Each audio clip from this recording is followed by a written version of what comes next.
জানেন তো, বিয়ের পরে আমি সেরকমভাবে কোনো রান্নাই পারতাম না। আমার হাজব্যান্ড ডিউটি থেকে আসার পর আমাকে যথাসাধ্য রান্নায় সাহায্য করতো। তারপর ধীরে ধীরে আমি রান্নাটা মোটামুটি করতে পারি এখন।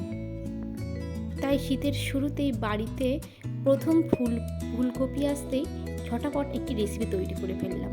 চিংড়ি মাছ দিয়ে ফুলকপি, শিম, আলু দিয়ে একটি ঝোল। প্রথমেই মাছ এবং সবজিগুলো সব ভেজে নিতে হবে। ভাজা হয়ে আসলে ধীরে ধীরে কড়াইতে তেল গরম করতে দিয়ে পেঁয়াজ, কাঁচা লঙ্কা, হলুদ গুঁড়ো, জিরে গুঁড়ো, আদা রসুন বাটা, টমেটো এবং মশলাটা যেহেতু পুড়ে না যায় সেই কারণে একটু সামান্য জল এবং নুন পরিমাণ মতো দিয়ে নাড়াচাড়া করে ভাজা ভাজা হয়ে তেল ছেড়ে আসলে সবজিগুলো দিয়ে আবারও কিছুক্ষণ নাড়াচাড়া করে জল দিয়ে ঢেকে রাখুন।